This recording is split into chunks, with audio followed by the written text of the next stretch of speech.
Ce que Dieu vous a dit s'adresse en premier lieu à votre cœur. Si vous n'avez que peu saisi ce qui vous a été dit, la lecture de ce rappel vous permettra de revoir ce que vous avez entendu. J'ai vu un roi pour moi. 1 Samuel 16, 1. Ce qui a été reçu dans le cœur deviendra à l'heure de Dieu votre expérience, pourvu que vous obéissez en mettant en pratique ce que le Seigneur a pu vous dire. Ma part, ô Éternel, je le dis, c'est de garder ta parole. Psaume 119, 57. Honorez le Seigneur en lui obéissant, faites ce qu'il vous dira, servez-le joyeusement.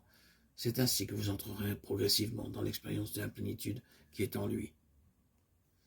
À la nouvelle naissance, notre esprit qui vient de recevoir la vie éternelle est à l'état latent et dans l'infantilisme. Cependant, cet état d'enfance ne doit avoir qu'une courte durée, car la volonté de Dieu concernant son intention est d'amener notre esprit à la maturité afin que le croyant soit rendu capable d'assumer sa part dans le dessein de Dieu et de marcher dans la vocation.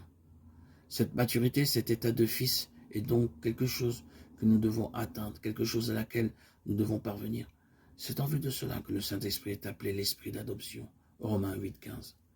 Car l'adoption divine est celle des croyants parvenus à la pleine maturité, ceux dont l'esprit aura été formé à travers les voies de Dieu et la discipline spirituelle.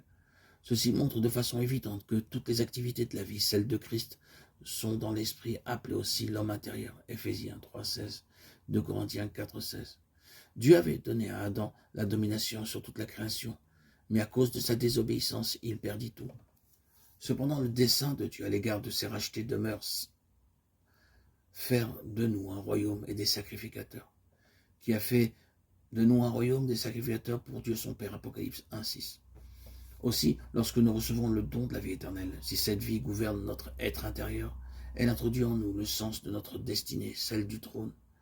C'est elle qui nous donne cette vision élevée du dessein de Dieu. Cependant, cette accession au trône implique que nous vainquions. Celui qui vaincra, je le ferai asseoir avec moi sur mon trône, comme moi j'ai vaincu et me suis assis avec mon Père sur son trône. Apocalypse 3, 21. Et ailleurs, celui qui vaincra héritera ces choses. Je serai son Dieu et il sera mon fils. Ainsi, Dieu ne désire pas seulement des gens rachetés, mais des rois. Et cela présuppose une préparation, une formation, par une discipline, sous une autorité. L'héritage et le trône sont inséparables de la maturité spirituelle qui est l'état de fils. En tant que croyants, nous sommes également sacrificateurs dans l'ancienne alliance. La première chose que nous voyons concernant les sacrificateurs, c'est qu'ils offraient à Dieu les holocaustes, des sacrifices, entièrement consumés par le feu sur l'autel. Compte tenu de ce double aspect, demandons à Dieu que ce pas fondamental se réalise dans son dessein en nous. Dieu nous appelle à le suivre. Israël est un peuple racheté, témoin des œuvres puissantes de Dieu. Cependant, il lui fut infidèle en se faisant un veau d'or, alors que Moïse était sur le mont Sinaï. Satan avait détourné le cœur de ce peuple, et en l'éloignant de Dieu, il lui ravit l'adoration. Alors Moïse se plaça à la porte du camp.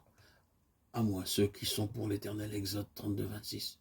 Seule la tribu de Lévi s'assembla auprès de lui. Et Moïse lui dit, consacrez-vous aujourd'hui à l'Éternel, même en sacrifiant votre fils, votre frère, afin qu'il vous accorde aujourd'hui une bénédiction. Exode 32, 29. Cet exemple illustre de façon simple et claire le point suivant. Bien que nous soyons enfants de Dieu, nous avons à répondre à son appel en vue de la vocation qui nous est adressée. Car de notre réponse dépend la qualité et la stabilité de notre marche spirituelle.